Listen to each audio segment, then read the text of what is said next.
बिस्मिल्लाहिर्रहमानिर्रहीम। शुरू अल्लाह के नाम से जो बड़ा मेहरबान और निहायत रहम करने वाला है। अस्सलामुअलैकुम प्यारे बच्चों, कैसे हैं आप सब। उम्मीद करती हूँ कि अल्लाह ताला के फजलो करम से आप सब लोग बखैरियत होंगे। प्यारे बच्चों, आज हम करेंगे उर्दू का काम। हरूफ की मुख्तलिफ छोटी अशकाल को लिखना सीखेंगे। आज हम करेंगे हरफ काफ और हरफ गाफ की दो मुख्तलिफ छोटी अशकाल। प्यारे बच्चों, सबसे पहले हम लिखेंगे हे वाव। हे वाव का मतलब है होमवर्क। होमवर्क के बाद हम लिखेंगे हरूफ की मुख्तलिफ छोटी अशकाल। हम हरूफ में सबसे पहले हर्फ काफ लिखेंगे। काफ मुकम्मल शक्ल में ऊपर वाली 3 लाइनों में लिखेंगे। काफ पर लगाएंगे एक स्टिक। काफ की पहली छोटी शक्ल को दरमियान वाली 2 लाइनों से शुरू करेंगे और ऊपर लगाएंगे काफ की स्टिक।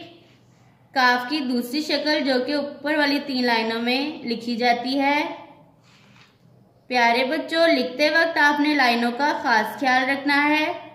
काफ की छोटी शक्ल को दरमियान वाली 2 लाइनों में लिखेंगे और काफ पर काफ की स्टिक लगाएंगे।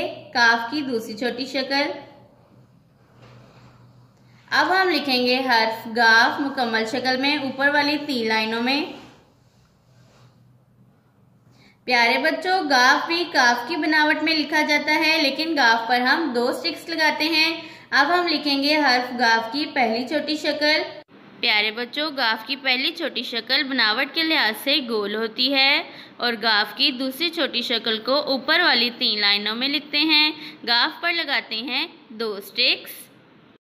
प्यारे बच्चों, लिखते वक्त आपकी पेंसिल का लेड शार्प होना चाहिए। अब हम लिखेंगे हर्फ गाफ की पहली छोटी शक्ल जो कि दरमियान वाली 2 लाइनों में लिखते हैं। लिखते वक्त लाइनों का खास ख्याल रखिएगा। प्यारे बच्चों, आज हमने की हर्फ काफ और हर्फ गाफ की मुख्तलिफ छोटी अशकाल।